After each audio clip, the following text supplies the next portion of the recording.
பெங்களூரு நீர் வழங்கல் மற்றும் கழிவுநீர் வாரியம் பிப்ரவரி 5, 2026 அன்று மேற்கொள்ளவிருக்கும் இந்த பராமரிப்பு பணி குறித்து அதிகாரப்பூர்வ அறிவிப்பை வெளியிட்டுள்ளது.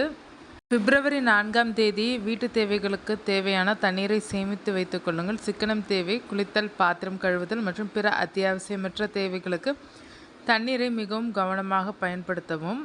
பெங்களூரு மக்கள் பயன்படுத்தும் காவிரி நீரானது பிப்ரவரி 5 24 மணி நேரம் தடைப்படும் பராமரிப்பு பணி காரணமாக. இதனால் முக்கியமாக பாதிக்கப்படும் பகுதிகள் தெற்கு மற்றும் மத்திய பெங்களூரின் பல பகுதிகள் இதனால் பாதிக்கப்படும். குறிப்பாக ஜெயநகர் மற்றும் ஜேபி நகர் அனைத்து பிளாக்குகள், பனசங்கரி மற்றும் குமாரசாமி லே அவுட், பத்மநாப நகர் மற்றும் அதனை சுற்றியுள்ள பகுதிகள், அல்சூர், சிவாஜி நகர் மற்றும் மத்திய வணிக பகுதிகள்.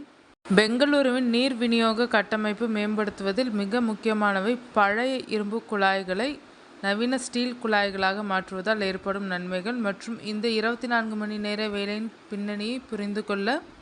பழைய 1200 மில்லிமீட்டர் கேஸ்ட் இரும்பு குழாய்கள் பல தசாப்தங்களாக பயன்பாட்டில் உள்ளவை. துருப்பிடித்தல் நீண்டகால பயன்பாட்டால் குழாயின் உட்புறம் துருப்பிடித்து நீர் ஓட்டத்தை தடுக்கும். உடையும் தன்மை இவை எளிதில் உடையக்கூடியவை. இதனால் திடீர் நீர் அழுத்தத்தை இவற்றால் தாங்க முடியாது. பழைய இணைப்புகளில் அடிக்கடி நீர் கசிவு ஏற்படும் வாய்ப்பு அதிகம். புதிதாக பொருத்தப்படும் மைல்ட் ஸ்டீல் குழாய்கள் இன்றைய நவீன தொழில்நுட்பத்திற்கு ஏற்றவை.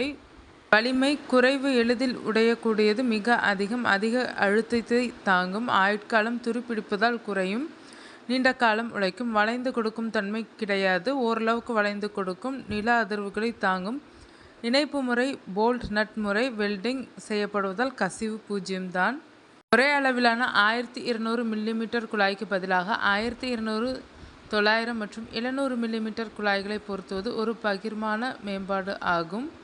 பிரதான குழாயிலிருந்து 1200 மில்லிமீட்டர் சிறிய குழாய்களுக்கு 900, 700 மில்லிமீட்டர் நீரை மாற்றும்போது அந்தந்த பகுதிகளுக்கு தேவையான சரியான அழுத்தத்தில் தண்ணீரை விநியோகிக்க முடியும். எதிர்காலத்தில் ஒரு குறிப்பிட்ட பகுதியில் மட்டும் பழுது ஏற்பட்டால் முழு இணைப்பையும் துண்டிக்காமல் குறிப்பிட்ட குழாய் வால்வ் மட்டும் அடைக்க இது உதவும்.